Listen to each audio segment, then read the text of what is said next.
And the consistent exhortation here in 2014 has been that things aren't falling apart, that they're actually falling into place. But I've been honest with you that we are heading pell-mell into further darkness, and few will dispute that. And I encourage you always to be salt and light in spite of it all, to be a peculiar people and to shine the light of truth, even if you're rebuffed and rejected, because we will be held accountable. And I know all of us are rebuffed and rejected on a daily basis with the message that we have to bring and to give. So we've discussed on this program how some are becoming discouraged, disconnected, disengaged, and downhearted. And I have said over and over again that if we don't look up, we can never bear the burden of looking around, and that will continue into the new year. I guarantee it. Now, I wrote in my winter print newsletter this, and by the way, sign up online or call us with your name and address. I wrote this. I said, quote, "It seems that sometimes a permanent weariness has settled in, and we all feel it. The weight of the world's sin presses down on us so heavily that going along gets harder and harder with each passing day. We're climbing a mountain with a heavy load that gets heavier and heavier with each passing step." But here's the thing. We have a prize, the hope of heaven. We have done many programs that outline the glorious things to come on the new heavens and the new earth. We did it last weekend with a replay from Dr. Ron Rhodes. So when we get downhearted at the dysfunction of Washington, or for that matter, any capital around the world, we can long for Christ's earthly reign out of Jerusalem, when we will have perfect government and a perfect world. You hear us talking about that all the time on Understanding the Times Radio. Now, it may be sooner than we think. Then we can forget about the fact that at one time the world was falling apart, and America and other parts of the world, quite frankly, resembled Humpty Dumpty after the fall, with few leaders to put it all back together again. Because at that time, indeed, the lion, wolf, and lamb will lie down together someday, and it may be sooner than we think. So, in the meantime, what about in the meantime? The church is to be the preservative agent. We can only delay the decay. We are commanded to stand in the struggle against the gathering darkness, and make no mistake, it's gathering at a pace many of us never thought we would live to see. So, we must fight to the very last second, just before we go to be with the Lord, whether that be in the death or in the rapture. We are to act as the preservative agent against immorality and all other evil, taking on the whole armor of God, as outlined in Ephesians 6. Now,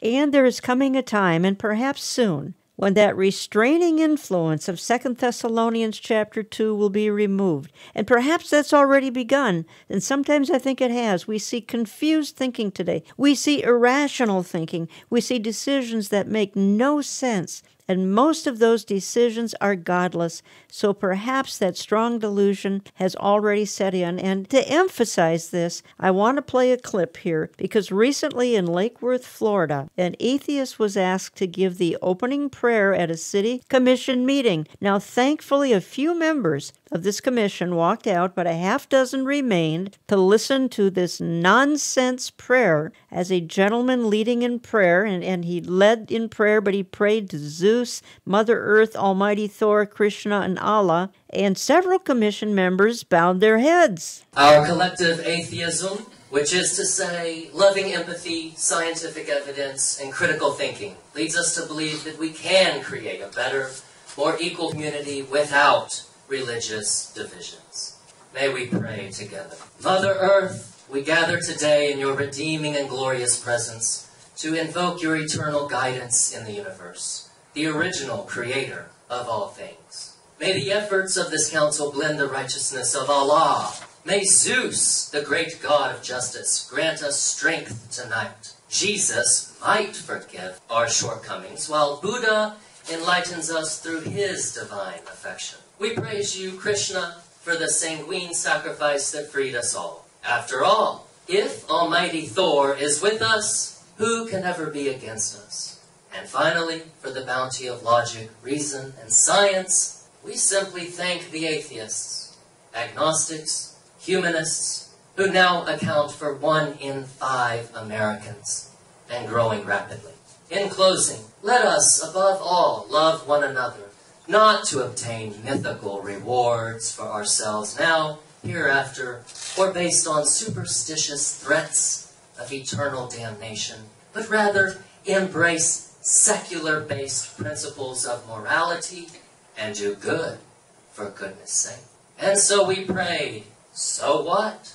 Well, you see why I'm saying that maybe the strong delusion is already poured out upon the earth. It's certainly some early remnants of it when you hear such nonsense as you've just heard, but always remember that these things have been predicted. We will see this more and more in the new year because society is heading, well, rampantly into complete unrighteousness. Let's look at just a few things that took place this past year, 2014, and they all fall into the predicted biblical scenario. The epicenter is on fire, the Middle East, and Jews and Christians are coming under greater and greater persecution.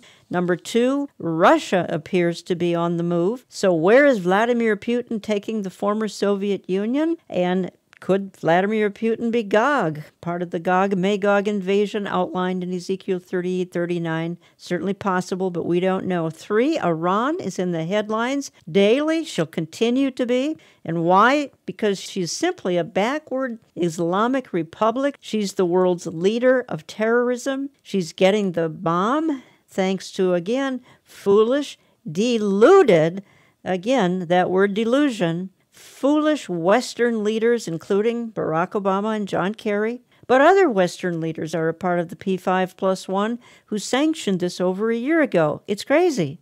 Number 4, the lawlessness and incompetence in Washington and other capitals of the world is going to lead to the establishment of global government. We've seen it intensify all throughout 2014. Is that a year or 10 years away or 50 years away? Well, we don't know, but I think it's sooner than we think. Number 5, there's a nonstop surge of technology. It's leading toward the mark of the beast technology. It's leading toward the kingdom of the Antichrist. Number 6, we've watched ecumenism simply on overdrive this year. There are many participants, and while this program has named names in the last year, suffice it to say that representatives from within Catholicism and Protestantism, including evangelicalism, have advanced it in the last 1 to 2 years, something I haven't witnessed, the speed intensity of which I've not witnessed in the last 30 years. Number 7, we have watched the decline of society, the rise of humanism, hedonism, situation ethics. If it feels good, do it. We have seen in high school sports, if you're a man but you think you're a woman, hey, it's okay to play on the women's sports team and share their locker room. Who would have thought this possible even 10 years ago, even 5 years ago? Everything is speeding up. Number 8, we've seen the rise in pestilence and plague this last year. The Bible speaks about that for our last days, and I don't mean just Ebola, though that sparked international alarm. We've seen lawlessness in our streets, and the Bible predicts such lawlessness, not just lawlessness in our politicians, but among average people. And then the rise of predicted evil of the last days, because ISIS is on the march, and they just embody that end-time rise of evil. So the Bible clearly teaches that society will degenerate in the last days, becoming as evil as it was in the days of Noah. The Apostle Paul, speaking as a prophet, says that society will descend into a pit of immorality, violence, and paganism. 2 Timothy 3, he asserts that men will be lovers of self, lovers of money, etc. Sounds like the evening news, doesn't it? In short, folks, we have arrived. And that's why your role is more important than ever. Your encouragement of others is more important than ever. An uplifting word to a family member, friend, or co-worker, it's needed more than ever. We're called to be spreaders of the good news amidst the bad. We're called to, well, not grow weary in well-doing, and we're encouraged to look up and not around.